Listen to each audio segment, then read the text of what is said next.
آج پھولا ادھار لائی ہوں، ہے نا، یعنی وہ آج پھول ادھار لائی ہوں، آج پھولا ادھار لائے ہوں، اتنا احسان ہم کو کرنا تھا. اب یہ پے کی جگہ وہ پو ہوتا ہے. اتنا احسان ہم کو کرنا تھا، تنخواہ لینے کے بعد مرنا تھا. اب یہ دیکھیے، یہ ایک شیڈ ہے جو ڈکنی شیڈ، ایک شیڈ ہے گلابی اردو. گلابی جاڑا سنا آپ نے؟ گلابی جاڑا سنا کہ نہیں؟ کس کو کہتے ہیں گلابی جاڑا؟ اچھا صاحب، ایک گلابی اردو بھی ہے، اور یہ شیڈ کہاں کا ہے؟ پاک. وہاں گلابی موسم بھی ہے، گلابی رنگ بھی ہے. یہ گلابی اردو، یہ شیڈ ہے بھوپال. اب بھوپال بھی نوابوں کا شہر تھا، مرشد آباد بھی نوابوں کا شہر ہے. وہاں پہ ملا رموزی صاحب ہیں، انہوں نے جو پروز لکھا، ابھی تو شعر سے مثال دے رہے تھے، وہ پروز کی مثال سمجھیے. قرآن پاک کا دیکھیے جو ٹرانسلیشن ہوتا ہے نا، اس کا ایک فری ٹرانسلیشن، ایک لٹرل ٹرانسلیشن ہوتا ہے. تو لٹرل ٹرانسلیشن جب آپ کرتے ہیں تو اس دوسرے زبان میں ذرا سا بول جاتا ہے. جیسے بسم اللہ الرحمن الرحیم، شروع اللہ سے، تو آپ نے فری ٹرانسلیشن کر دیا، ٹھیک ہے. لیکن جب آپ اس کو لٹرل ٹرانسلیشن کرے گا تو آپ دیکھیے اس گلابی اردو میں کہ انہوں نے کس طرح سے مثالیں دی. ایک شیڈ کی مثال پھر بنگلہ پر آؤں گا. قرآن کا جو ٹرانسلیشن ہوا ہے لٹرل ٹرانسلیشن، اس کو انہوں نے ایک اسٹائل بنایا. صاحب صحافیوں کے لیے معاف کریے گا، ٹھیک ہے. اے انگریزی تیل سر میں ڈالنے والوں، خبرداری اور آگہی ہے واسطے تمہارے، واسطے ان ایڈیٹروں کے اخبار اردو کے کہ نہیں دیتے جواب. 1 برس تک نامہ نگاروں اور خریداروں اپنوں کو، ساتھ بہانہ مصروفیتوں اپنی کے، اور وفد مسٹر محمد علی کے. صاحب آپ نہیں ہے وہ کوئی پر یہ مثالیں پوری اس طرح سے ہیں کہ جس میں انہوں نے صحافیوں کو اور پورا پولیٹیکل سسٹم اور دباؤ کی جو وہ تھی سسٹم تھا اس پر بڑا ہی سٹائر کیا ہے. ایک شیڈ یہ بھی ہے. اور جناب آپ کو فخر ہونا چاہیے کہ آپ کے وہاں جو شیڈ ہے وہ بڑا عجیب ہے. کلکتیا اردو سے ہی مثال دوں گا. حالانکہ دیکھیے یہاں پر طوطیے بنگال اردو کے ایک شاعر ہیں جن کو طوطیے بنگال کہا جاتا ہے. نام مجھے نہیں معلوم، بتائیے. آپ لوگ باخبر ہیں، وحشت کلکتہ. تو یہ تو سن لیا میرا زندگی، ہے نا. لیکن یہ وہ شاعر ہیں کہ وہ صرف اسی طرح کی شاعری نہیں کرتے، بلکہ ان کی شاعری کا دوسرا شعر سنیے گا نظیر کی طرح تو آپ کو حیرت ہوگی. ہر رہ گزر پہ شمع جلانا ہے. کچھ شعر تو آپ کو یاد رکھنا پڑے گا، وراثت کیسے لے جائے گی. ہر رہ گزر پہ شمع جلانا ہے میرا کام، تیور ہیں کیا ہوا کے یہ میں دیکھتا نہیں. چراغ ابراہیم ہوش کا ہے. اور اس کے علاوہ خود ان کے جوش کے ہے نا جو اشعار اس طرح کے سنجیدہ اشعار ہے، اس کو آپ اگر پڑھیے تو دو الگ الگ ایک ہی شخص کے وہاں 2 شعر نظر آئے. انہوں نے 2 نثر اور شاعری دونوں جگہ انہوں نے اپنا کمال دکھایا. ایک کلیکشن کا نام زندگی نامہ ہے اور دوسرے کلیکشن کا نام جو ہے زندگی کا میلہ اور زندگی کا اسٹیج. زندگی کا میلہ. اچھا تو وہ پروز میں ہے نا، وہ پروز میں. اچھا صاحب انہوں نے کیریکٹر رچے روما کے نام سے، چالان کے نام سے. اب ذرا ایک نظم سنیے. اچھا میں یہ شاعری کرنے لگس اس کا عنوان ہے لگس. اچھا جتنا ڈوما لوگ ہیں سب شاعری کرنے لگس، اور کالا چاند بیٹا شاعری کرنے لگس. ٹھیک ہے چلیے آگے ایک شعر سنیے. اس کا خون اور اس کا خون، اور اس کا چیر اور اس کا پھاڑ.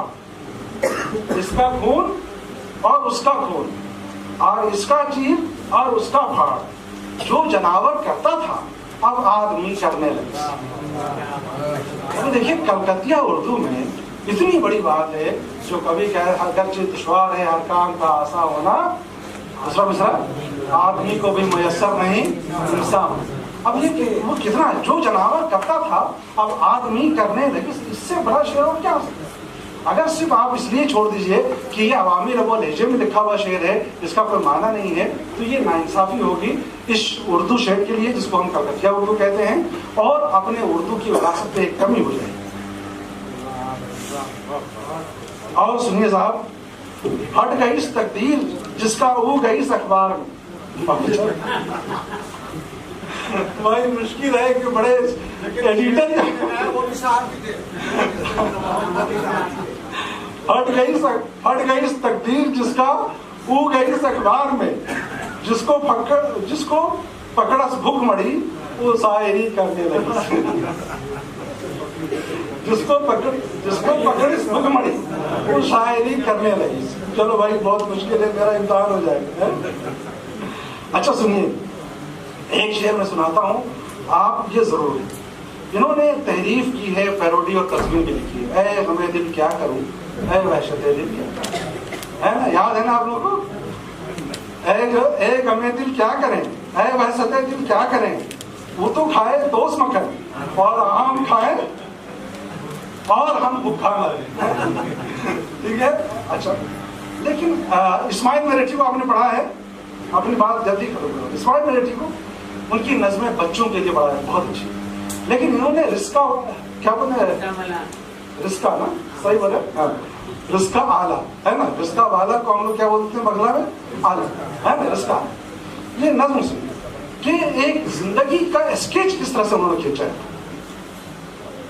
رسکا آلہ دوڑا جائے جیسے کوئی گھوڑا جائے، دو من کا لاش اٹھا کے، سمجھ گئے نا، اس پر جب ہم بیٹھتے ہیں تو لاش ہی سمجھتا ہے نا، دو من کا لاش اٹھا کے دھوپ میں جل کے جاڑا کھا کے، رسکا آلہ دوڑا جائے، دم پھولے ہے گھبرا جائے، کوئی اس کو گالی دے، کوئی اس کو جھڑکی دے، کوئی بیسی بھاڑا دے، کوئی کمتی بھاڑا دے، رسکا آلہ سب پی لے، رسکا آلہ سب پی جائے، گالی کھا کے غم کھا جائے، وہ دیکھو ایک رسکا آلہ، کھڑکھڑ آلہ، ٹن ٹن ٹن ٹن آلہ۔ تو آپ یہ دیکھیے کہ یہ پورے رکشے والے کی زندگی کے اندر جو کچھ چل رہا ہے نا، ہر آدمی چاہتا ہے اس کو ڈانٹتا ہے، پھٹکارتا ہے، ایک زندگی کا پورا اسکیچ، اور کس میں ہے، ایک کلکتیا اردو میں ہے۔